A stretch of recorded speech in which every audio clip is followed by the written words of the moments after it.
আমরা শুরু করি। ওকে। শুরুতেই তোমাদের এক ফ্রেন্ড তার রিলেটিভ চাচা মারা গেছে, তোমরা মনে হয় অলরেডি দেখছো তাই না? তো তার জন্য তোমরা সবাই দোয়া করবা। এই রাস্তা আমাদের সবাইকে হাঁটতে হবে একদিন। আচ্ছা, আমরা স্টেবিলিটি নিয়ে যখন কথা বলছিলাম, আমরা স্টেবিলিটিকে বিভিন্ন ভাবে ডিফাইন করে একটা জায়গায় এসে বললাম যে না, স্টেবিলিটি মানে হচ্ছে আমি ডিফাইন করলাম কি দিয়ে, যে সিস্টেমের ক্লোজ লুপ ট্রান্সফার ফাংশনের পোল দিয়ে আমি স্টেবিলিটিকে ডিফাইন করলাম। মনে আছে তোমাদের? যে কোনো সিস্টেমের ক্লোজ লুপ ট্রান্সফার ফাংশন যদি পোলের কোন দিকে হয়, যদি সে এটা যদি পোল ডায়াগ্রাম হয়, পোল ডায়াগ্রামের এই লেফট হ্যান্ড সাইড এই পাশে যদি হয় তাহলে সিস্টেম হচ্ছে স্টেবল, আর রাইট হ্যান্ড সাইডে যদি হয় তাহলে আনস্টেবল, আর যদি এই ইমাজিনারি অ্যাক্সিসের উপরে হয় ইমাজিনারি অ্যাক্সিস তাহলে সে মার্জিনাল স্টেবল। তো এর সাথে সাথে আমরা আরো কিছু জিনিস দেখলাম যে যদি কোনো একটা পোলের যে রিয়েল অ্যাক্সিসের উপরে থাকে, পোলের যদি দুইটা পার্ট কমপ্লেক্স পোল হয় তাহলে সেটার রিয়েল অ্যাক্সিসের উপরে থাকলে কি হচ্ছে বাবা, রিয়েল অ্যাক্সিসের উপরে থাকলে কি হবে, সে তার একটা এই রিয়েল পার্টের জন্য সাপোজ এইটা আমার সামনে যেটা আছে একটা একটা এইভাবে দেখো, একটা জিনিস খেয়াল করো, এই একটা সিস্টেম তোমরা দেখতে পাচ্ছ, এটা একটা ব্লক আছে প্রথমে, দেখতে পাচ্ছ? জি স্যার, দেখা যাচ্ছে। আচ্ছা দেখো, এখানে এখানে যে ব্লকটা দেয়া আছে সেটার ইনপুট হচ্ছে 1/s, তার মানে কি স্টেপ ইনপুট, আর এটা হচ্ছে open loop transfer function c/s into s+1 s+2। আর ক্লোজ লুপ যখন করা হচ্ছে তখন এটা একটা ইউনিটি ফিডব্যাক আছে। আমরা জানি ক্লোজ লুপ ট্রান্সফার ফাংশন মানে হচ্ছে open loop transfer function g of s divided by 1 plus g of s into h of s। h of s হচ্ছে তার ফিডব্যাক পাথের যে ট্রান্সফার ফাংশন বা ফিডব্যাক পাথের গেইন, এটা হচ্ছে তার close loop transfer function, close loop transfer function. Okay, তো আমরা এই ক্লোজ লুপ ট্রান্সফার ফাংশন এই সিস্টেমের যদি দেখি তাহলে পোলটা হচ্ছে এরকম, এখানে একটা পোল দেখাচ্ছে যে সে একটা দুইটা তিনটা, এটার তিনটা পোল 1 2 3 তিনটা পোল, তিনটা পোলের পজিশন এরকম তিনটা পজিশন দেয়া আছে। তার মানে কি দেখো, একটা হচ্ছে ট্রুলি কেমন ট্রুলি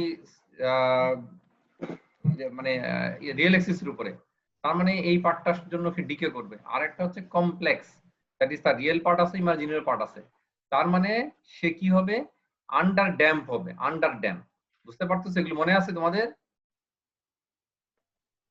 আন্ডার ড্যাম্প হবে, এটা আন্ডার ড্যাম্প হয়েছে, তার মানে এই সিস্টেমটা স্টেবল। এটার কোনো পোল কি রাইট হ্যান্ড সাইডে আছে? না, রাইট হ্যান্ড সাইডে না, এই পাশে কোনো পোল নেই, সব পোল এই দিকটাতে, সব পোল এই দিকে।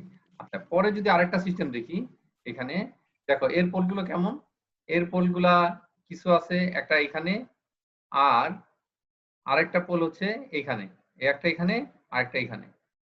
ওকে, তার মানে এই পোলটা তার স্টেবিলিটির মানে দিকে নিলেও কি হবে, এই পোলের কারণে সে আনস্টেবল হবে। এবং কেমন হবে এই পোলটা, কেমন কমপ্লেক্স, কমপ্লেক্স থাকার কারণে দেখো কেমন কমপ্লেক্স, তার মানে সাম পজিটিভ ভ্যালু, সাপোজ এটার ভ্যালু হচ্ছে এরকম 0.0434 প্লাস মাইনাস জে 1.505, তার মানে এই পার্টটা E to the power plus something আকারে আসবে, আর এই পার্টটা সাইনোসয়েডাল আকারে আসবে, সাইনোসয়েডাল আকারে আসবে। তার মানে এমন একটা সাইনোসয়েডাল যে কিনা এই পজিটিভ থাকার কারণে এটা বাড়তে থাকবে, আর এই সাইনোসয়েডালও সেটার সাথে সাথে মাল্টিপ্লাইয়ের কারণে পজিটিভলি বাড়বে। তার মানে আমরা দেখো এই যে এখান থেকে শুরু হলো, সে বাড়তেছে বাড়তেছে, সে কিন্তু বাড়তেছে, দেখো এই যে এই পিকটা দেখো পজিটিভলি পজিটিভলি বাড়তেছে, কারণ এইভাবে বাড়তে বাড়তে কি বাড়তে থাকবে এক সময়। তো বাড়তে থাকলে কি হবে, বাড়তে থাকলে সে আনস্টেবল দিকে চলে যাবে। এর কারণ কি, এর কারণ হচ্ছে pole located on the right hand side.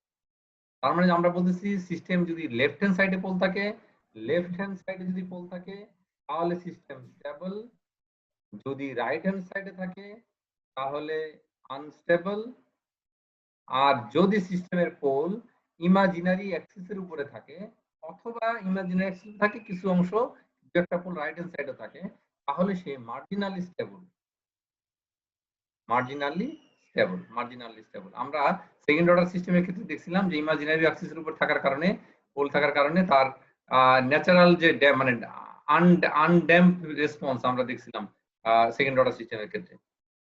ওকে, তো এরকমটা আমাদের ছিল।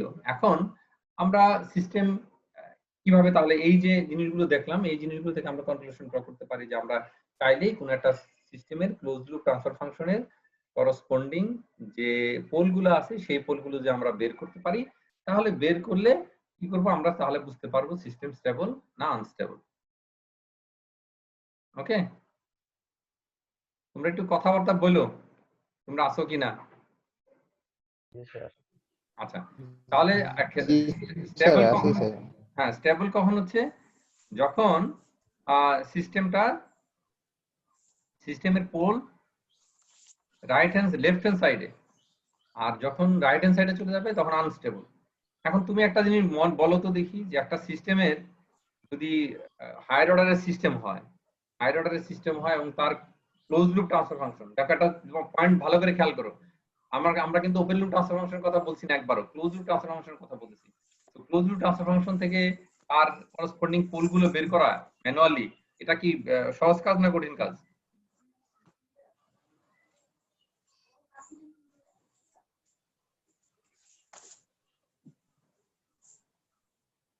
সহজ কাজ মনে হয়, তোমরা তো কেউ কিছু বলছো না। কঠিন কাজ। কঠিন কাজ হবে, যারা করতে যাবা কঠিন কাজ। আমি তোমাদেরকে একটা একটু দেখাই, দেখো এই কোয়েশনটা খেয়াল করো, আমি যেটা আমাদের এখানে দেখাচ্ছি, এই এই সিস্টেমটা দেখো, এই যে 6.2 মানে সরি এই যে ফিগার 6.2 একটা সিস্টেম দেয়া আছে, তার ওপেন লুপ ট্রান্সফার ফাংশন হচ্ছে উপরেরটা, এই যে 10 × s+2 divided by s × s+4 s+6 s+13 s+10। এটা কিন্তু ওপেন লুপ ট্রান্সফার ফাংশনের কথা আসছে, যে এখানে ওপেন লুপ ট্রান্সফার ফাংশনের পোল কিন্তু একটা 4 এ -4 এ, একটা -6 এ, একটা -8 এ, -10 এ।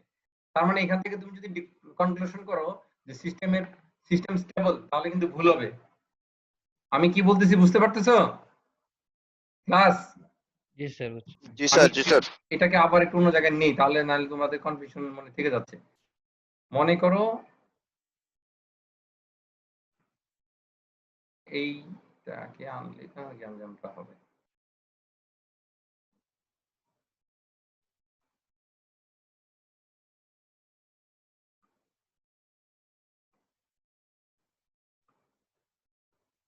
মনে করে এই সিস্টেমের এটা হচ্ছে তার ওপেন লুপ ট্রান্সফার ফাংশন। ওকে, আমি যদি ওপেন লুপ ট্রান্সফার ফাংশনের দিকে তাকাই, তাহলে তার পোলগুলো কোথায় বলো তো? পোলগুলো হচ্ছে একটা -4, একটা -6, একটা 8, একটা -10, এগুলো প্রত্যেকটা -8, আমি শুধু 8 বলছি, একটা -8 আর একটা হচ্ছে 0। ওকে, তাহলে এই পোল প্রত্যেকটা কি লেফট হ্যান্ড সাইডে না, এদিকে না এদিকে? তার মানে আমি কি এই সিস্টেমকে স্টেবল বলতে পারবো? জি স্যার। এটা কি দিয়ে আছে? System with unity feedback. এই সিস্টেমের, আচ্ছা এটা যদি তোমার g অফ s হয়, তাহলে এর টোটাল ট্রান্সফার ফাংশন হবে কি রকম? g of s divided by 1 plus g of s h of s। এখানে h অফ s হচ্ছে 1, তাহলে 1 g অফ s এখানে পুরোটা আসবে, এখান থেকে ডিভাইডেড বাই 1 প্লাস ওই g অফ s আসবে, এইখান থেকে ক্যালকুলেশন করলে আমার এটা আসবে। তার মানে this is the close loop transfer function. এটা হচ্ছে ক্লোজ লুপ ট্রান্সফার ফাংশন, এইটা। তার মানে এটা হচ্ছে ক্লোজ লুপ। এইখান থেকে আমার ডিফাইন করতে হবে সিস্টেম স্টেবল না আনস্টেবল। এখন আমি যে কথাটা তোমাদেরকে বললাম, এই সিস্টেমের পোল কোথায় আছে, এটা বের করা কি একটু সহজ না কঠিন বলো তো? এই যে তার ডেনোমিনেটরের পোলগুলো বের করতে হবে, এটা সহজ হবে? কঠিন স্যার। কঠিনই হবে, কারণ এটাকে কিভাবে কি করব, আমাদের কাছে আমরা ফার্স্ট অর্ডার সেকেন্ড অর্ডার পর্যন্ত, মানে আমরা কোয়াড্রেটিক ইকুয়েশন পর্যন্ত আমরা সহজে ফ্যাক্টরাইজ করতে পারি, বা এটাকে ওই হায়ার অর্ডারে হলো বিভিন্ন ভাবে উৎপাদক বিশ্লেষণ দ্যাট ইজ ফ্যাক্টরাইজ করে হয়তো বের করব, কিন্তু এটার ক্ষেত্রে তো অনেক ঝামেলা হবে। ঝামেলা মানে বোঝা যাচ্ছে না। তার মানে তোমরা বলতে পারো স্যার তাহলে তো এটাকে সিমুলেশন করে আমরা করতে পারি। হ্যাঁ, সেটা করা যাবে, সেটা সমস্যা, সিমুলেশন করে করা যাবে। আচ্ছা, এখন আমাদের কাছে সিমুলেশন না করে আমাদের কাছে আরেকটা মেথড আছে, সেই মেথড আমরা করতে পারি। সেই মেথড দিয়ে আমরা করতে পারি যে কিভাবে সেটা সম্ভব। যেমন আমরা কি দেখলাম যে আমাদের জানা দরকার কি, আমার কি প্রত্যেকটা পোলের লোকেশন, সিস্টেমের স্টেবিলিটি জানার জন্য পোলের এক্সাক্ট লোকেশন জানা দরকার, নাকি পোলটা কোন জায়গা আছে সেটা দরকার? বলো তো একটু।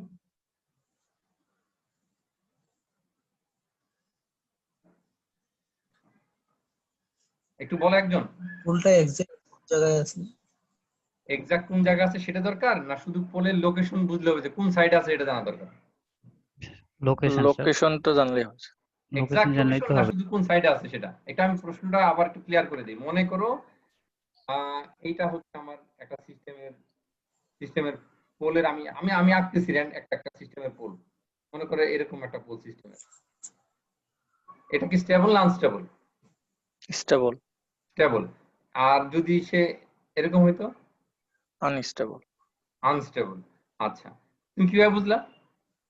স্যার একটা পজিটিভ রাইট হ্যান্ড সাইডে থাকলে তো স্যার ওটা বাড়তেই থাকবে।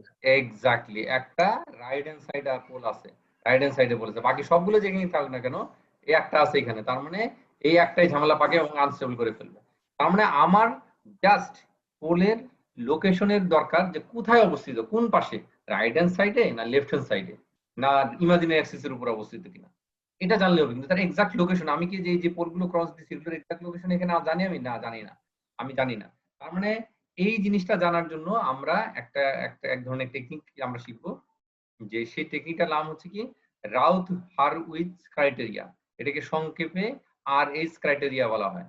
এই ক্রাইটেরিয়ার মাধ্যমে আমরা খুব সহজে একটা সিস্টেমের স্টেবল না আনস্টেবল জেনে যাব, without knowing the exact position of the pole, but knowing the pole situated in which pole, which plane বা which section of the pole diagram। আমরা পোল ডায়াগ্রামের বা পোল প্লেনের কোথায় অবস্থিত এটা শুধুমাত্র এটা দেখে এটা বের করে ফেলতে পারবো। আচ্ছা, তার জন্য কিন্তু আমাকে ইন্ডিভিজুয়াল প্রত্যেকটা পোল বের করতে হবে না। আমাকে কি ব্যবহার করতে হবে? আমাকে অবশ্যই ব্যবহার করতে হবে তার close loop transfer function. I repeat, তার ক্লোজ লুপ সিস্টেম পোল লাগবে। তার মানে ক্লোজ লুপ ট্রান্সফার ফাংশন লাগবে। এই যেখানে কথাটা লেখা আছে, আমি আবার একটু হাইলাইট করি এটাকে হাইলাইট করতে চাই এখন। এই যে, ওকে, স্টেবিলিটি কিভাবে বের করতে পারবো? ক্লোজ লুপ সিস্টেম পোল থেকে। আচ্ছা, এখন মনে করে একটা সিস্টেমের ক্লোজ লুপ সিস্টেম পোল এইভাবে দেয়া আছে, এই যেটা আমি যেটা এখানে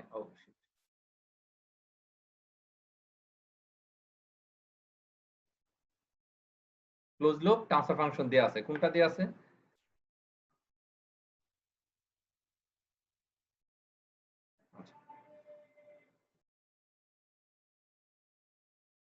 আমাদের ফিগার 6.3 আমি বই থেকে ডিরেক্ট কপি করছি, এই জন্য তোমাদের কাছে এরকম মানে ওই নামটাই আছে, নাম্বারটাই আছে। আচ্ছা, কি দেয়া আছে? একটা সিস্টেমের ক্লোজ লুপ ট্রান্সফার ফাংশন দেয়া আছে। আচ্ছা, এখানে দেখো নিউমারেটরে শুধু ডিরেক্ট এনএস লেখা আছে, তার মানে নিউমারেটরে কি আছে ইট ডাজন্ট ম্যাটার। আমার কি নিয়ে খেয়াল করতে হবে? আমার ডেনোমিনেটরে কি আছে সেটা নিয়ে খেয়াল করতে হবে। তার মানে সিস্টেম ক্লোজ লুপ ট্রান্সফার ফাংশনের ডেনোমিনেটরে কি আছে সেটা আমাদের কাছে মুখ্য।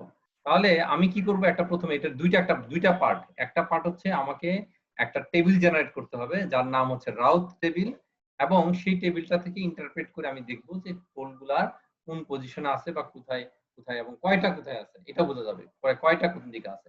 আমি এদিকে একটু খেয়াল করো যে এটাকে বলা হয় তার অক্সিলারি ইকুয়েশন। এই যে এই ইকুয়েশনটা, আচ্ছা, কি আছে? a to the power 4 a to the power 4 s to the power 4 plus a3 s to the power 4 sorry s to the power 3 by s cube plus a2 s square plus a1 s plus a0। এই ইকুয়েশনটাকে অনেক সময় এই ইকুয়েশনটা এরকম zero আকারে দেয়া থাকে। আমি এর কোএফিশিয়েন্ট নিয়ে কাজ করব টেবিলটা। কি নিয়ম? তুমি প্রথম যেটা থাকবে হাইয়েস্ট পাওয়ার, প্রথমে এদিকে টেবিলের এদিকে যে কটা যত অর্ডার থাকবে তত সেই হিসেবে কলাম হবে। তার মানে S3 আছে, সরি S4 আছে, 4 3 2 1 0 পর্যন্ত, আপ টু 0। তার মানে হাইয়েস্ট যে পাওয়ার দেয়া থাকবে সেখান থেকে কমতে কমতে s টু দি পাওয়ার 0 পর্যন্ত আসতে হবে এই কলামে। আর এদিকে কি থাকবে? এদিকে থাকবে হচ্ছে যেখান থেকে হাইয়েস্ট থেকে শুরু হবে, হাইয়েস্ট তার একটা গ্যাপ দিয়ে আরেকটা। দেখো প্রথম দেখো S4 এ কি আসবে? এইটা এটা গ্যাপ দিয়ে এটা দেখো S4 এর সাথে A4, তারপরে A2 A0, তারপরে S3 এর সাথে কি আসবে পরেরটা, এটা গ্যাপ দিয়ে এটা, আবার এটা গ্যাপ দিয়ে পরেরটা তো নাই, তার মানে এনে 0, পরেরটা নাই মানে 0। তুমি এভাবে চিন্তা করতে পারো, অথবা আরেকভাবে চিন্তা করতে পারো, তুমি প্রথমটা এখানে বসাবা, তারপরটা তার নিচে বসাবা, তারপরটা তার এখানে বসাবা, তারপরটা নিচে বসাবা, তারপরটা এখানে বসাবা, তারপরে না থাকলে শূন্য বসাবা। ওকে, বুঝতে পারতেছো আমার কথা? আগে থিওরিটিক্যালি একটু দেখো, আমি যখন একটা এক্সাম্পল দিব বা তখন তোমাদের কাছে সহজ। আমি যদি এখানে পাশাপাশি একটা এক্সাম্পল দেও তাতে তো কোনো সমস্যা নেই, এক্সাম্পলটা আমি লিখিয়ে ফেলি। তো মনে করো একটা সিস্টেমের এরকম সে সিস্টেমের ইয়ে হচ্ছে 2, মনে করি এরকম 2s⁴ 3 plus 3 s³ plus 5s² plus 2s plus 7। এটা হচ্ছে তার ইকুয়েশন। তাহলে কি হবে আমার এখানে, আমি এটার জন্য যদি রাউট টেবিল বা রাউট টেবিল করতে যাই, প্রথমে s⁴ s³ s²s⁴1 s⁴0, এই যেরকম আসছে এখানে দেখো এরকম আসবে। এইটার ক্ষেত্রে 4টা ছিল, আমি 4টা লিখছি, মানে 4 পর্যন্ত ছিল, এখানেও তাই লিখলাম, এখানেও তাই দিছি। আচ্ছা, তারপরে কি করব দেখো, আমি এখানে 2, এখানে 3, এখানে 5, এখানে 2, এখানে 7, আর নাই 0। আমি কি করলাম, এটাটায় এই প্রথমটা উপরেরটায়, তারপরটা নিচেরটায়, তারপর আবার উপরে, তারপর আবার নিচে, তারপর উপরে আরটা নাই, না থাকলে 0 বসাই দিবা। ওকে, এইভাবে তুমি কনসিডার করতে পারো। অথবা তুমি করতে পারো প্রথমে 2 দিব, তারপরে এটা গ্যাপ দিয়ে 5 দিব, তারপরে এটা গ্যাপ দিয়ে 7 দিব, 2 5 7, অথবা তারপর এটা 3 2 হয়ে যাবে। এই দুটা আমাদের বাই ডিফল্ট আমি ইকুয়েশন থেকে পাবো। এখন আমাকে পরের মানগুলো ক্যালকুলেট করতে হবে, কিভাবে ক্যালকুলেট করব পরের মানগুলো সেটা খেয়াল করো। পরের মানগুলো ক্যালকুলেট এখানে টেবিল আকারে বইতে দেওয়া আছে, আমি এখানে ক্যালকুলেশন করে তোমাদের দেখাবো। আচ্ছা, মনে করো এই মানটা হচ্ছে b1, এটা b1, এটা b1, এটা b2, এটা b3। ওকে, এটা c1, এটা c2, এটা c3, এটা d1, এটা d2, এটা d3। কিভাবে ক্যালকুলেট করব, বইতে যেটা দেওয়া আছে আমি সেটা আগে দেখাচ্ছি, তারপর আমি তোমাদেরকে দিচ্ছি যে এত কমপ্লেক্স করে মনে না রাখে তুমি সহজ করে কাজ করতে পারো। বইতে কি দেওয়া আছে, একটা মান এখানে বের করছে। কি মান বের করছে দেখো তো, এ এই লাইনের সাথে এই লাইন নিছে, দেখো ডিভাইডেড বাই কত, a3, তার মানে যেটা তুমি এইখানে প্রথম যেটা আছে এটা, তুমি যখন যে কলামটা বের করতে চাও, সেই কলামে যে রোটা বের করতে চাও, সেই রোর আগের রোর যে প্রথম এলিমেন্টটা, এটা দিয়ে সবসময় ভাগ। দেখো এখানেও a3 দিয়ে ভাগ, এখানেও a3 দিয়ে ভাগ, এখানেও a3 দিয়ে ভাগ, শুধু কি চেঞ্জ হচ্ছে, উপরেটা চেঞ্জ হচ্ছে। প্রথমটা যখন বের করবা এইটার সাথে এই দুটা, দ্বিতীয়টা যখন বের করবা তখন এইটার সাথে এই দুটা, তৃতীয়টা যখন বের করবা তখন এটার সাথে এরপরে যদি কিছু থাকে সেই দুটা। বুঝতে পারতেছো? কথা বলো কিন্তু। আর প্রথম কলাম ফিক্স থাকবে স্যার। প্রথম এইটা এবং এইটা প্রথম কলাম বলতে বোঝাচ্ছে প্রথম রো। আমার তো এইগুলো ছিল না, এগুলো তো আমি আনবো, এগুলো তো আমি এই যে বি সি ডি এগুলো তো আমি বের করবো, কিন্তু ভেরিয়েবল ধরা হয়েছে আর কি। এগুলো ভেরিয়েবল ধরা হয়েছে, যেগুলো ক্যালকুলেশন এখানে দেখাইছে। আমি আগে থিওরিটা দেখো, আমি পরে মান দিয়ে ডিরেক্ট পুট করে দেখাবো, অসুবিধা নেই। দেখো প্রথমে যখন আমি b1 ক্যালকুলেশন করব, ভালো করে খেয়াল করো, b1 যখন ক্যালকুলেশন করব তখন আমার কি আসবে, এই দুইটা আসবে, এই দুইটার সাথে এই দুটো সবসময় ফিক্স থাকবে। হ্যাঁ তুমি ঠিক বলছো, তুমি মনে এটাই মিন করছো, প্রথম কলামটা ফিক্স থাকবে। হ্যাঁ, এই উপরের যে ডিটারমিনেন্ট যেটা আছে সেটার প্রথমটা ঠিক থাকবে, a4 a3, তার মানে এই প্রথম দুইটা রোর যে প্রথম দুইটা কলাম সেই দুটা, তার সাথে একবার এই দুটো নিব, একবার এই দুটো নিব, আরেকবার এই দুটো নিব, আরেকবার এই দুটো নিব, এইভাবে পরপর যেতে থাকবে। তাহলে আমি প্রথমটার জন্য কি নিব, প্রথমটার জন্য a4 a3 এটা ফিক্স থাকলো, তার সাথে যেটা আমি প্রথমটা বের করেছি প্রথমের জন্য এটা আসবে a2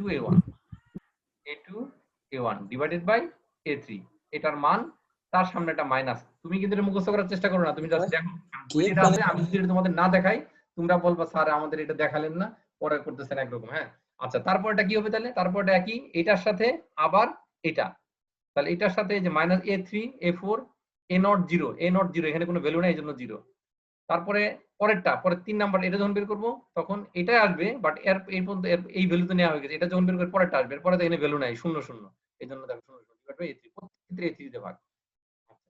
এরপরে আসো যখন সি বের করতে চাই, সি বের করতে চাইলে তার উপরে কি আছে, এই দুটা a3 আর b1, দেখো এই যে a3 b1 fixed, a3 b1 fixed, a3 b1 fixed, তাহলে a3 b1 এর সাথে এই দুটা নিয়ে বের হবে c1, এই যে a3 b1 এর সাথে এটা নিয়ে বের হলো c1, a3 b1 এর সাথে এই দুটা নিয়ে বের হবে c2, এই c2 এটা a3 এর পরে যেহেতু নাই এখানে আরেকটা শূন্য, এটা নিয়ে বের হবে তারপরেরটা, ঠিক এইভাবে কন্টিনিউ হবে, কিন্তু তার আগে সবসময় এটা মাইনাস মনে রাখতে হবে। তার মানে কেন, এরকম যখন ডিটারমিনেন্ট দেওয়া আছে, এটার মানে কিভাবে বের করবো বলো তো, যে a4 a3 a2 a1 এটার মান আমরা কিভাবে বের করি বলো তো, এটার সাথে গুণ, মানে a4 a1 minus a3 a2, এর আগে যদি মাইনাস থাকে তাহলে আলটিমেটলি কি এটা মাইনাস হয়ে যায়, এটা প্লাস হয়ে যায়, তাই না? আমরা আলটিমেটলি কি হচ্ছে দেখো তো, উল্টা যদি গুণ করে আমি a3 a2 minus a4 a1 a3 a2 minus a4 a1, তাহলে এখানে আর মাইনাস দেওয়া লাগে না, এই মাইনাসটা দেওয়া লাগবে না।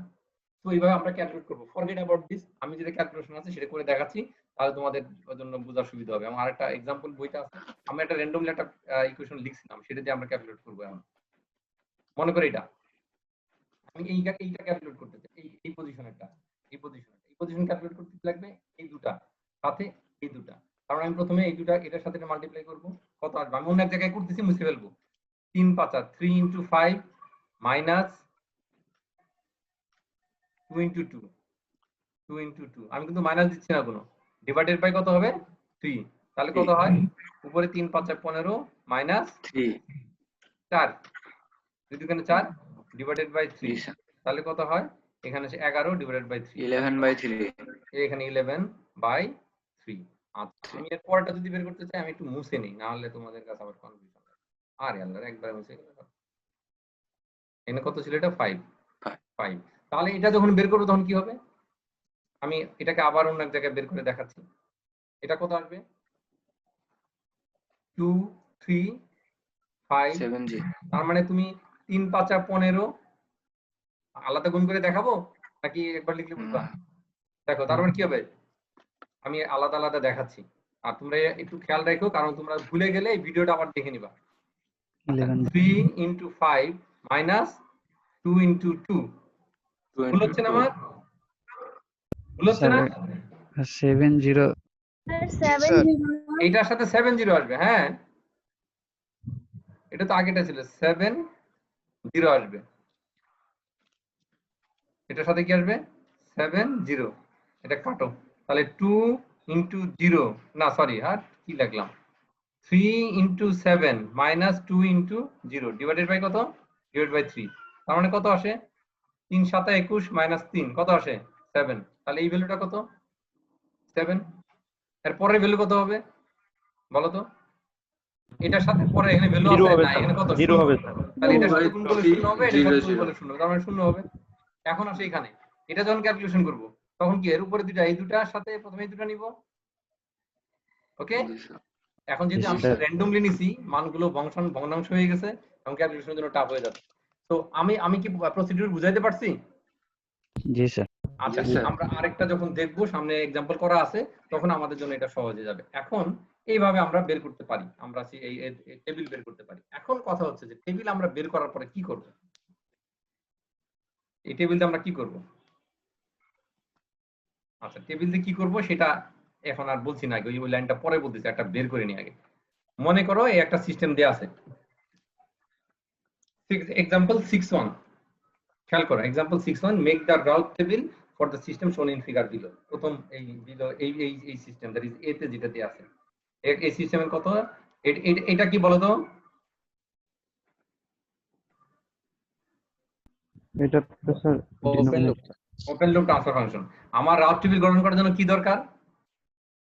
Close loop sir. Close loop transfer function দরকার। আমি ওপেন লুপ আর ক্লোজ লুপ কিভাবে বের করতে পারি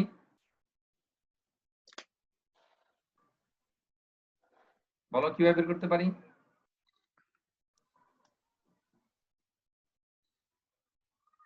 ভুলে গেছো? GS by 1 plus GS into HS. Yes,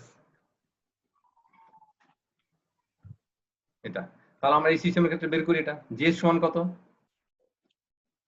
1000 1000 divided by s plus 2 into s plus 3 into, তোমরা আমার সাথে ক্যালকুলেশন খেয়াল করো, আমরা এই ক্যালকুলেশন কিন্তু করা নাই, সো এটা মিলাইতে হবে, না মিললে তো আবার তখন সমস্যা। এটা আসবে কত আসে উপরে?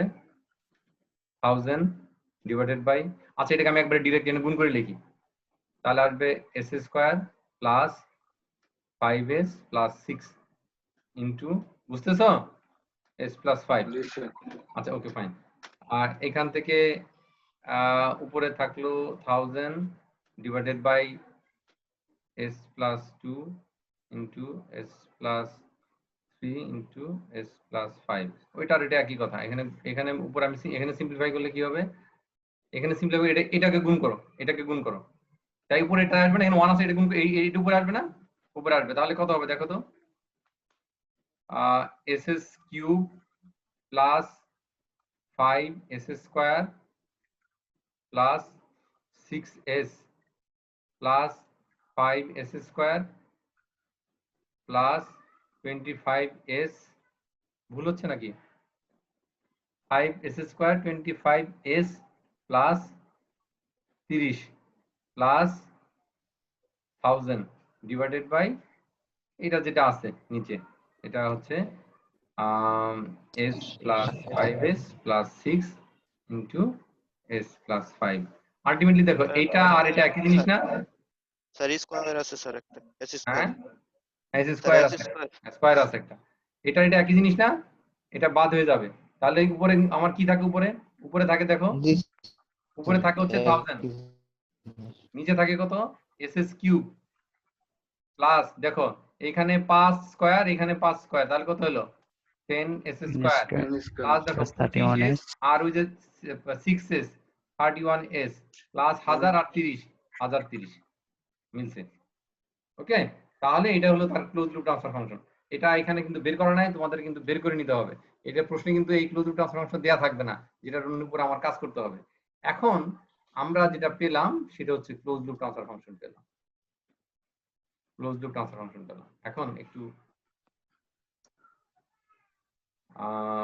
আমি, আচ্ছা এখানে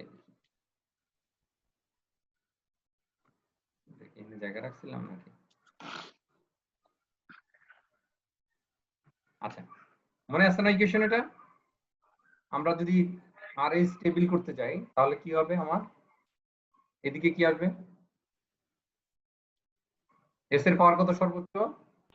কিউব থেকে হবে তারপর তাহলে square S S to the power 0।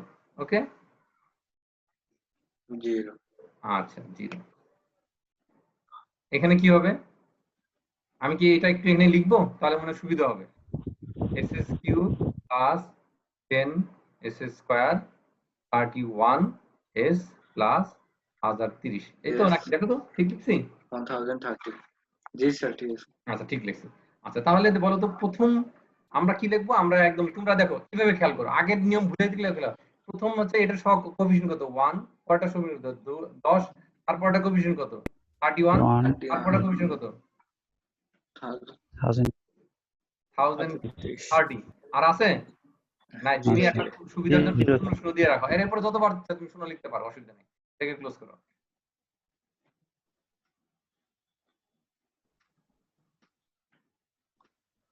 আচ্ছা আমার কি এস বের করতে হবে, তাহলে এস বের করলে আমি কি করব দেখো তো?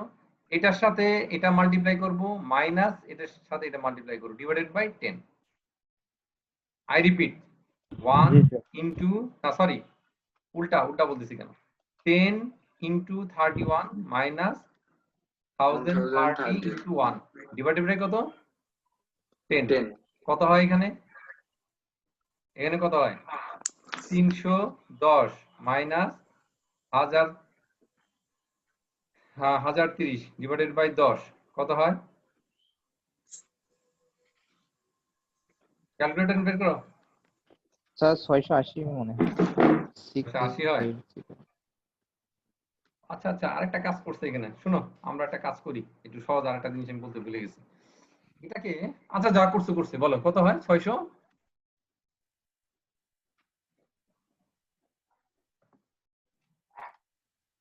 স্যার 720 720 680 72 হবে স্যার। 720। আচ্ছা 720, ওকে ওকে, মাইনাস 70।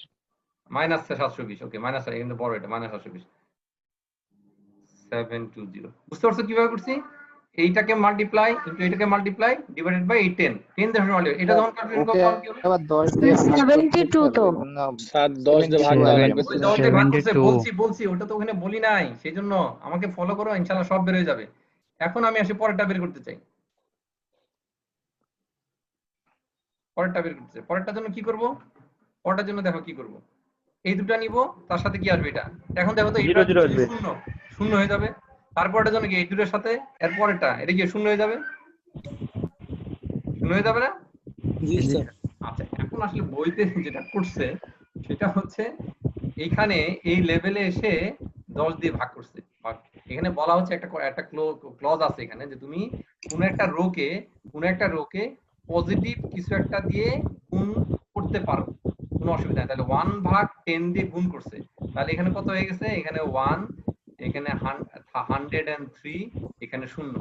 দেখো এই যে বইতে এই কাজটা করে নিছে, এই যে উপরে দেখতে পাচ্ছ, এই যে এখানে এটা 1, 103, তার সাথে এটা ধরে কাজ করছে। তাহলে এখানে -72, এটা 0, এটা 0। তাহলে এবার -72 ধরে তুমি হিসাব করো, আমাদের অসুবিধা নেই। 72, তাহলে কে কে আসবে এখানে আমাদের হিসাবে? 1, তাহলে আর কি দাঁড়াচ্ছে? এটার সাথে এটার সাথে এটা নিব আমি, তাহলে 72 এর সাথে কত গুণ হবে? 103, তাই না? 72 এর সাথে 103 গুণ হবে, তাহলে কত হয়? একটা কথা স্যার, 72 ইনটু 103 মাইনাস এইদিকে 10 ইনটু 0 ডিভাইডেড বাই কত? Divided by 72। এটা যত আসবে তত, এটা কত আসবে দেখো তো? আলটিমেটলি 103 আসবে, এবং মাইনাস আছে না এর সাথে, তাহলে -103 স্যার আসবে। এটা স্যার বুঝলাম না স্যার। স্যার এটা আরেকবার বলেন।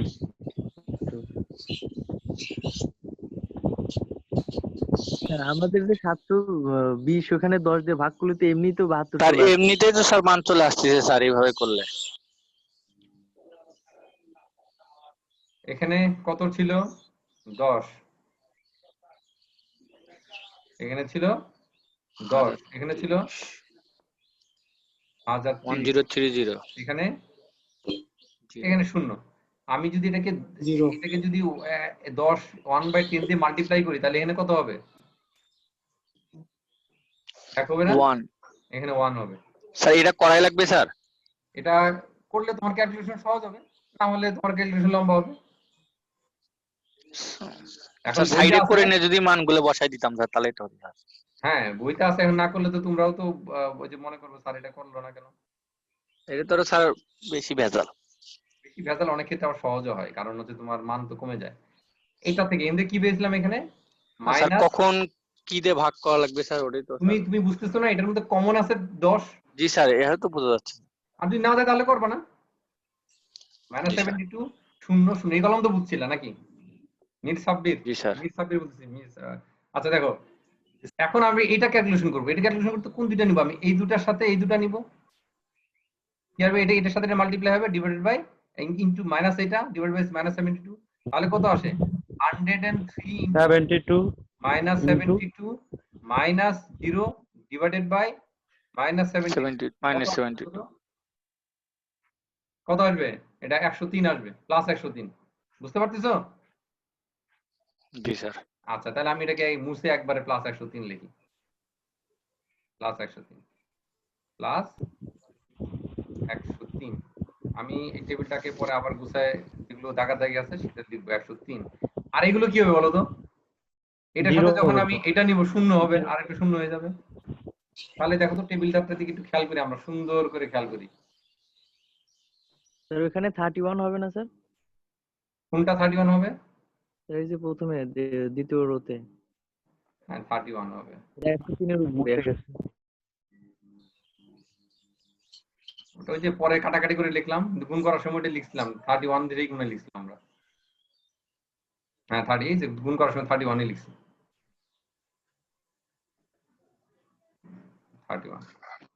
স্যার ভাগ করার ক্ষেত্রে শুধু মানে সেকেন্ড কলামটাই মানে রোটাই ভাগ করবো আর ভাগ প্রথম করার সময় এই যে এটা- নিচের যেটা থাকবে সেটা যাবে, ভাগ করার সময় নিচে যেটা থাকবে সেটা। আচ্ছা ঠিক আছে। ওকে, আচ্ছা দেখো ওর উপর এখন থেকে- আমার কি দাঁড়ালো, তুমি এই যে এটা কি পেলাম, এটা হচ্ছে আরএইচ টেবিল, এটাকে বলা হচ্ছে আমরা কি আরএইচ টেবিল, হ্যাঁ রাউথ টেবিল। তোমার কাজ কি শুধু এই টেবিলের প্রথম কলামের দিকে তাকানো, এটার কি কাজ তোমার, তোমার কাজ হচ্ছে প্রথম কলামের দিকে তাকানো, প্রথম কলামের দিকে তাকাও। Electrical electronics engineering. দেখো এখানে সাইন চেঞ্জ হচ্ছে কয়বার, বলো তো, এই 1 থেকে 1 সাইন চেঞ্জ আছে, সাইন চেঞ্জ আছে না স্যার। না, না স্যার 1 থেকে -1 সাইন চেঞ্জ হয়েছে, স্যার জি একবার চেঞ্জ হলো। আবার মাইনাস থেকে আবার প্লাস সাইন চেঞ্জ হয়েছে, জি স্যার জি স্যার। দুইবার চেঞ্জ হলো। এই যতবার সাইন চেঞ্জ হলো তত কয়টা পোল, যতবার sign change change change sign change, তার মানে হচ্ছে তত কয়টা পোল হচ্ছে রাইট হ্যান্ড সাইডে। ওকে, তার মানে একবার সাইন চেঞ্জ হওয়া মানে কি, সিস্টেম কেমন, স্টেবল না unstable? Stable unstable sir stable sir.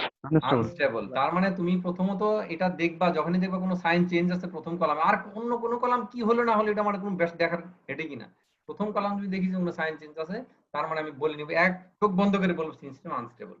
তারপরে বলতে হবে যে যদি জিজ্ঞেস করে তোমাকে যে কয়টা পোল আনস্টেবলের জন্য দায়ী, তাহলে যত কয়টা সাইন চেঞ্জ আছে তত কয়টা পোল, এই তত কয়টা পোল কোথায় হচ্ছে, এই তত কয়টা পোল হচ্ছে দুইটা। রাইট হ্যান্ড সাইড আছে, এখানে দুইবার সাইন চেঞ্জ আছে, দুই পাশে আছে। So this is the procedure by means of which we can find the stability of a system. আমরা এইভাবে সিস্টেমের স্টেবিলিটি বের করতে পারি। এটাকে আমি এই একটা লাইন এখানে এই যে হাইলাইট করে রাখছিলাম, এটা বলা হয় না, এটা এখন আবার বলতে চাই। The number of root of the polynomial that are right half plane is equal to the number of sign change in the first column. এই যে প্রথম কলামে যতগুলা সাইন চেঞ্জ হবে ততগুলা পোল কোন দিকে আছে, রাইট প্লেনে আছে বা রাইট হ্যান্ড সাইডে আছে। যাই করে রাইট প্লেন বলছে এখানে, রাইট হ্যান্ড সাইড একই কথা। তো আই হোপ তোমরা এটা বুঝতে পারছো, এবং যদি তোমাদের প্রসিডিউর ওয়াইজ যদি মনে না থাকে এইখান থেকে ভিডিওটা আবার দেখবা, দেখলে তুমি বুঝতে পারবা। আর যদি থিওরিটিক্যালি তুমি দেখো তাহলে বইতে আছে, বইয়ের আমি উল্লেখ করছি এই কারণে, কারণ বইতে এরকম উল্লেখ করা আছে, এরকম যদি আমি না লিখি তাহলে তোমরা বলবা যে দেখে আসলে তোমাকে এত কিছু চিন্তা করতে, তুমি চাইলে র্যান্ডমলি আরেকটা ধরে তুমি প্র্যাকটিস করে দেখতে পারো। ওকে, তো এটা ছিল আমাদের এখানকার এই নরমাল যে প্রসিডিউর, সেই প্রসিডিউরে আমাদের এই স্টেবিলিটি অ্যানালাইসিস। আচ্ছা, এখন এটা করতে যাই যে সবকিছু আমরা এইভাবে অ্যানালাইসিস করে ফেলতে পারবো এরকম না, কিছু ঝামেলা আমাদের সামনে জেনারেট হবে, তৈরি হবে। ঝামেলাগুলা কি? আচ্ছা, এই যে একটা সিস্টেম আছে, এটাকে আমরা প্র্যাকটিস করতে পারি এখন, এটা করা যাবে? দেখো তো, এটা একটু লম্বা, অনেক বড় হবে। এক্সাম সেলফ অ্যাসেসমেন্ট কত? 6.1। আচ্ছা, এটাকে আমরা করার চেষ্টা করি, দেখি কি আছে। ইকুয়েশনটা একটু মনে রাখো। আচ্ছা, আমি এটাকে কাট করে উপরে নিয়ে যাই, তাহলে আর সমস্যা নেই। আমি জাস্ট একটু পুরোটা না দেখালেও একটু দেখানোর চেষ্টা করি যে এটা আমরা কিভাবে সলভ করতে পারি।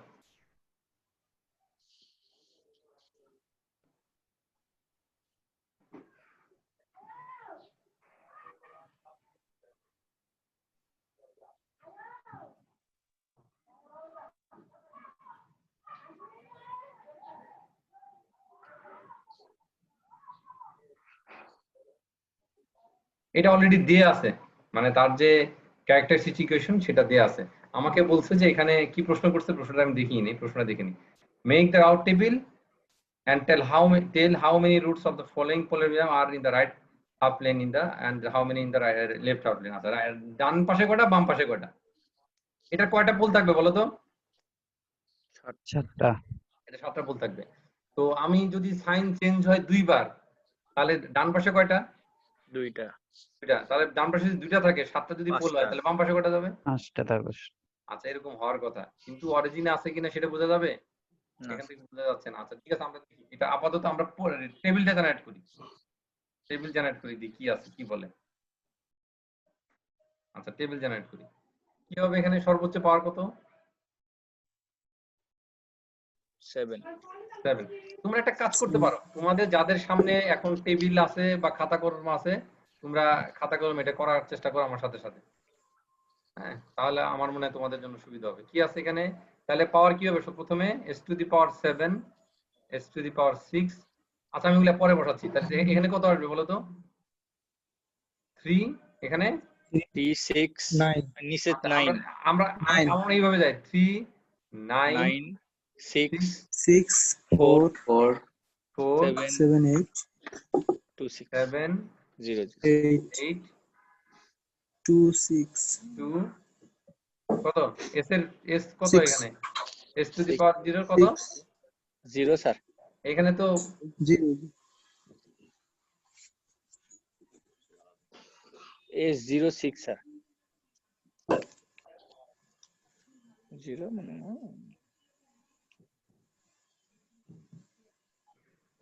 ওইটা যেটা 0 সেটা আসবে, মানে যেটা আছে coefficient s to the power 0 coefficient যেটা a নট, এই দেখো এখানে a নট আছে না? a নট আসবে। a নট কত এখানে? বুঝতেছো কথাটা কি বলতে যাচ্ছি? A not এখানে আসবে 6 স্যার। 6, এখানে 6 আসবে। হ্যাঁ 6। তাহলে আমার প্রথম কাজ কি? প্রথম কাজ হচ্ছে প্রথম কাজটা বাকি রেখে আমরা দ্বিতীয় কাজ করছি। প্রথম কাজ ছিল এরকম লেখা। এটা কেন লিখি নাই? এটা লিখি নাই হচ্ছে ক্যালকুলেশন করতে যে আমাদের 1 s 0 1 2 3 4 5 6 7 8টা। আচ্ছা দেখো, এখন আমি চাইলে এখানে দুই একটা শূন্য বসা নিতে পারি, একটা দুই একটা শূন্য লিখতে পারি। শূন্য লিখলে আমাদের সুবিধা আছে, সুবিধা আছে মানে আমাদের অ্যাসেস করতে সুবিধা হবে। আচ্ছা তাহলে এখানে যেটা আসবে সেটার জন্য কি হবে বলো তো? এটা গুণন, 9 এটা into মাইনাস 6 এটা, minus 3 into 4 তাহলে divided 6 নং 9 কত? 6 নং 54 6 নং 54 minus 54 মাইনাস 3 12 4 12 ডিভাইডেড বাই 9 9 কত আসে? এর উপরে 2, এখানে 42/9 স্যার। 42/9 কত হয়? তো গ্যাঞ্জাম ফেললে এলো এখানে। 14/3 14/3 স্যার। 14/3 ফ্র্যাকশনে বসাও।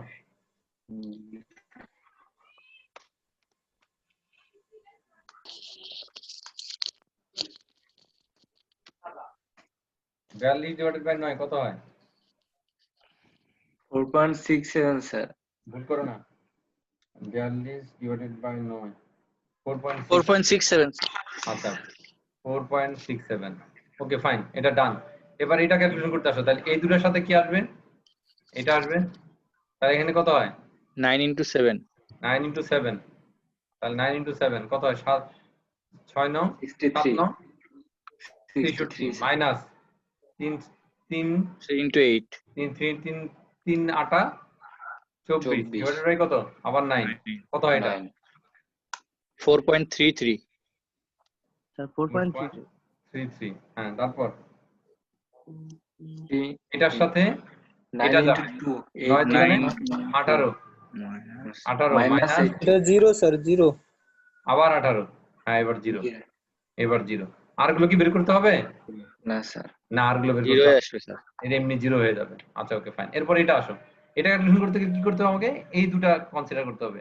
এটা ইনটু এটা 4.67 মাইনাস এটা ডিভাইড বাই এটা।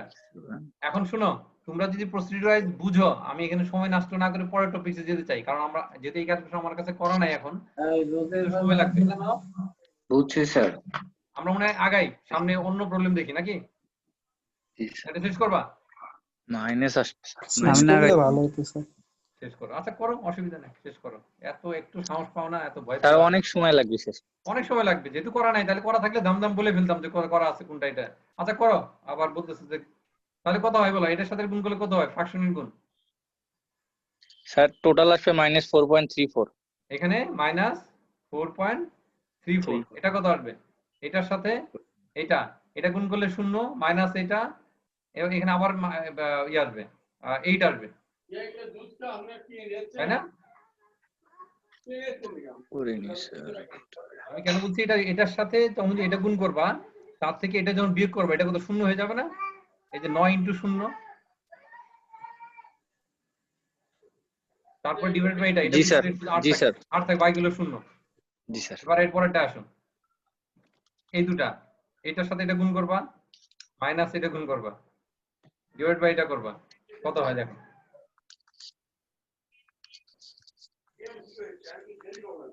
এটা মাইনাস আছে কিন্তু,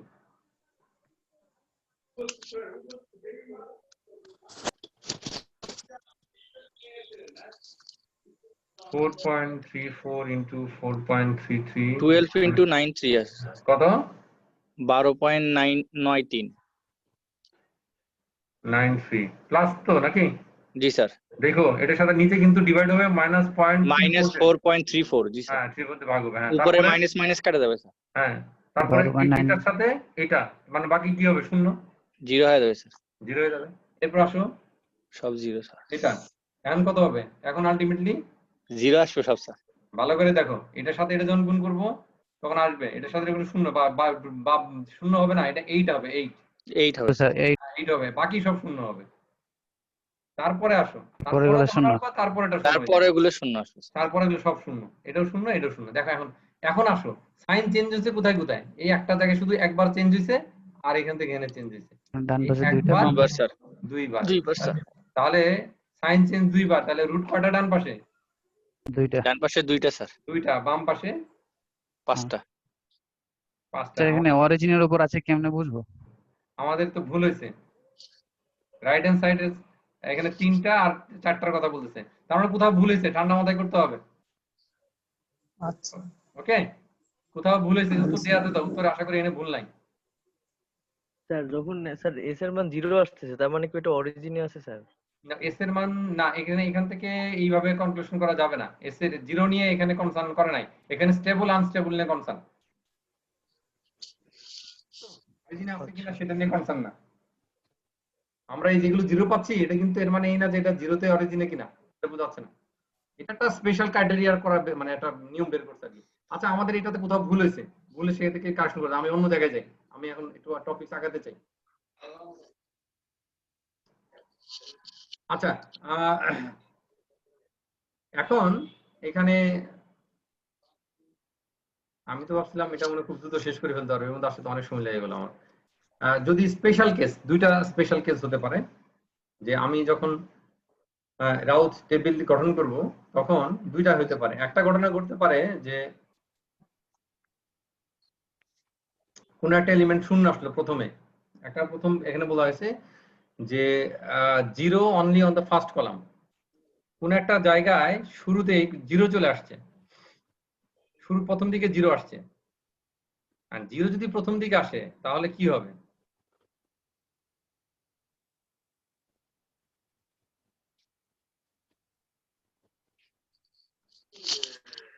দেখুন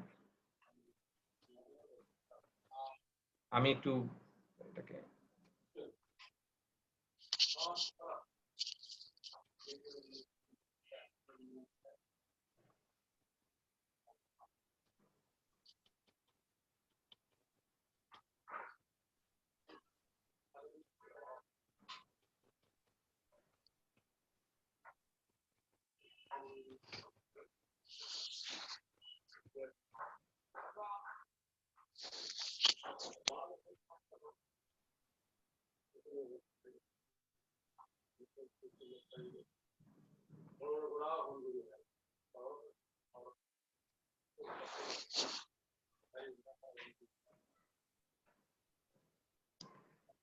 এটা বলে দেওয়া আছে, এটা হচ্ছে তার ক্লোজ লুপ ট্রান্সফার ফাংশন। এটার জন্য আমরা তার রাউট টেবিল করব, রাউট টেবিল করলে s to the power 5 s to the power 4 ss cube, তারপরে হচ্ছে s square s1 sorry s to the power 0। Okay,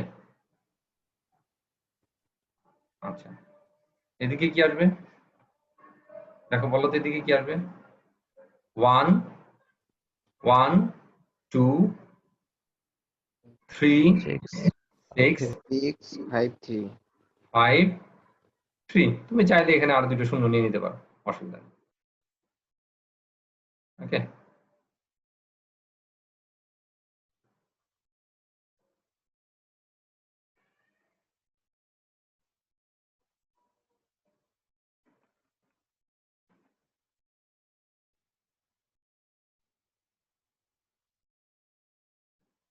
আচ্ছা তাহলে আমি যদি এটা ক্যালকুলেশন করতে চাই এইটা এখানে, তাহলে কি হবে বলো তো? 2 into 3 minus 1 into 6 divided zero by আসবে স্যার। কত আসে? 0। আচ্ছা 0 স্যার এখানে 0 আসবে স্যার। হ্যাঁ, 0। এখন এরপরেরটা 10 10 minus minus 3 3 divided by 7/2 so 7 by 2 7/2 আচ্ছা তুমি একটা জিনিস খেয়াল করো, যখন আমি যখন এটা এটা হলে 10, এটা কত হবে? 5 দুগুণে 10, 3 ডিভাইড বাই এটা আসবে 7/2। 3.5 স্যার। হ্যাঁ তারপরে এটা শূন্য। Zero sir. আচ্ছা 0। এখন আমি যেটা নিয়ে কনসার্ন, এখন আমি যখন এটা বের করতে যাব, খেয়াল করো এটা বের করতে যাব, তখন কি ঘটনা ঘটবে দেখো তো? আমি কি করব? এই দুটা নিতে হবে, তার সাথে এই দুটা, 0 দিয়ে ভাগ দিতে হবে। 0 into 6 minus In- 2 into 7/2 divided by কত? 0। জিরো ইনফিনিটি আসবে। দেখো কি হচ্ছে এখানে, কত হচ্ছে? এটা শূন্য, 0 minus 7 7 divided by 0, তার মানে কত আসে? ইনফিনিটি। infinite.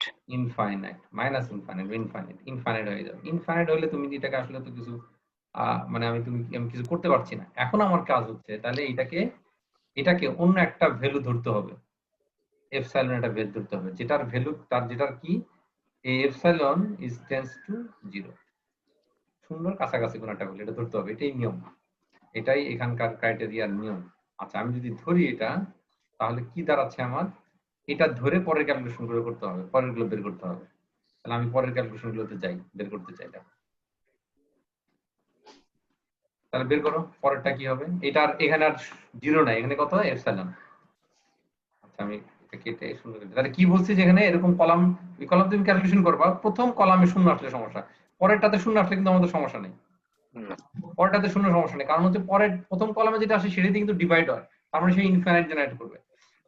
এখন আসো আমি এটা জেনারেট করতে, এটা এই রো ক্যালকুলেট করতে, তাহলে এখানে কি আসবে? এই দুটো নিলে দেখো তো, গুণ করলে epsilon not into 6 6 6 epsilon minus not 7 epsilon by 2 minus epsilon 7 divided by epsilon। Epsilon.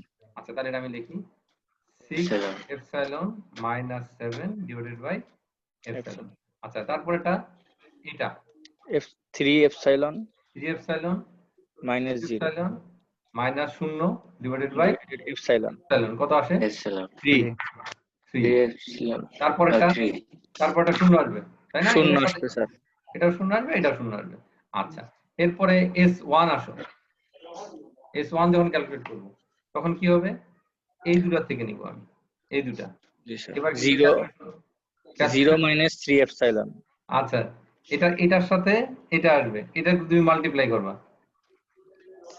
ওকে আচ্ছা এখন এখানে কি কি মাল্টিপ্লাই হবে? প্রথমে 6 epsilon minus 7 divided epsilon into 7 6 by 2 epsilon minus 7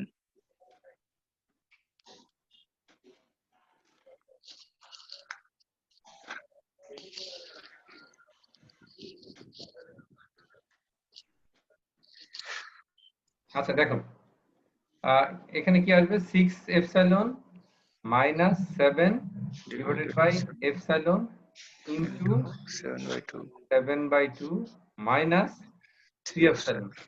3 epsilon divided by কি? 6 epsilon minus 7 divided epsilon epsilon minus 7 divided by epsilon। উপরে calculation করতে থাকো।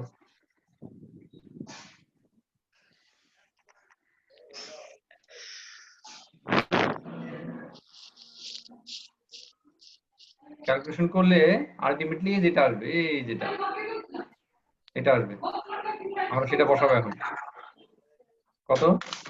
42 epsilon minus 49 minus 6 epsilon naught epsilon square divided by 12 epsilon minus 14 এরপর এটা শূন্য এরপর এটা শূন্য এরপর আসবে 3 এইভাবে ক্যালকুলেশন যদি করতে থাকো 3 0 0 এখন আসো আমার এইটা আমি এইভাবে জেনারেট করব ওকে এবারে জেনারেট করার পরে আমার কাজ কি সাইন দেখা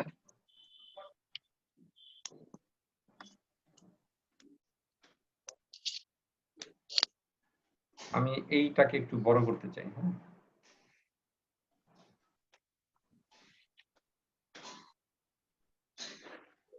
দেখো এই টেবিলটা জেনারেট হয়েছে যে বাম পাশেরটা আমরা এতক্ষণ ধরে এটা জেনারেট করার চেষ্টা করলাম একটু ক্যালকুলেশন বাসায় হাতে ধরে ধৈর্য ধরে করতে হবে হ্যাঁ আচ্ছা এখন আমার কাজ কি দেখো আমি এখানে এই এই অন্য সবকিছু ভুলে দাও অন্য কলামে কি আছে সেটা আমার জানার দরকার নেই অন্য কলামে কি আছে সেটা আমার জানার দরকার নেই আমি শুধু কনসার্ন ফার্স্ট কলাম না আমি ফার্স্ট কলামকে নিয়ে আসলাম ফার্স্ট কলামকে আমি নিয়ে আসলাম এখানে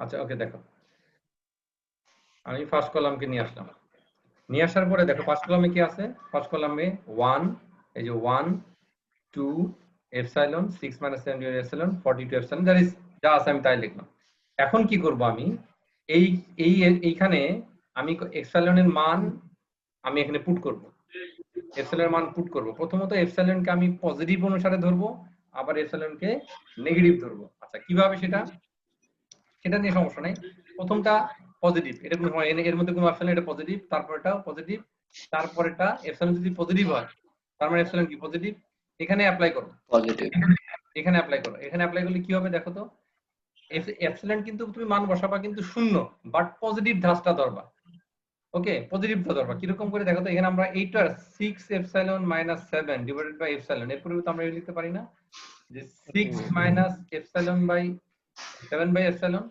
তাহলে 6 মাইনাস এইটা যদি পজিটিভ মান হয় এটা যদি পজিটিভ মান হয় তাহলে কি হবে এই 7টা ডমিনেন্ট এটা বড় হবে না এটা 7 হচ্ছে বড় হবে না বুঝুন আমার কথাটা মনে করো 7 ডিভাইডেড বাই 0.00001 এখানে প্লাস আছে তাহলে এই মানটা কি প্লাস অনেক বড় একটা ভ্যালু আসবে তাহলে 6 মাইনাস এখানে কি এটা সরি 6 মাইনাস পজিটিভ একটা ভ্যালু বিয়োগ করলাম তার মানে কি মাইনাস আসবে না হ্যাঁ তার মানে মাইনাস আসবে ঠিক একইভাবে এখানে আসো এখানে যদি আমি এপসাইলন বসাই তার মানে এখানে প্লাস আসবে এরপরটাও প্লাস আসবে তাহলে এখানে সাইন চেঞ্জ কোথায় কোথায় দেখো তো এখানে একটা সাইন চেঞ্জ এখান থেকে একটা সাইন চেঞ্জ দুইবার সাইন চেঞ্জ এখন যদি নেগেটিভ দিকে ধরো তাহলে একই অবস্থা হবে এখানে পজিটিভ ঠিক আছে এখানে একটা সাইন চেঞ্জ একবার সাইন চেঞ্জ হ্যাঁ আবার এখান থেকে একবার সাইন চেঞ্জ দুইবার সাইন চেঞ্জ তার মানে প্রতি ক্ষেত্রেই দুইবার করে সাইন চেঞ্জ হচ্ছে তার মানে এই সিস্টেমটা কি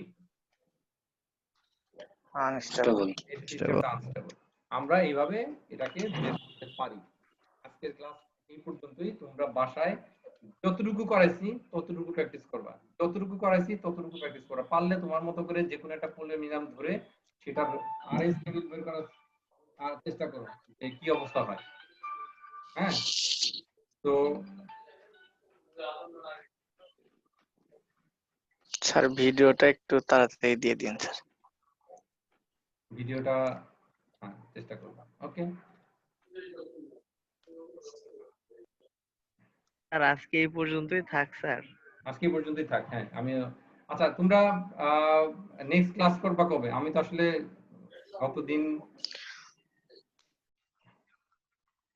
আগামীকাল করবা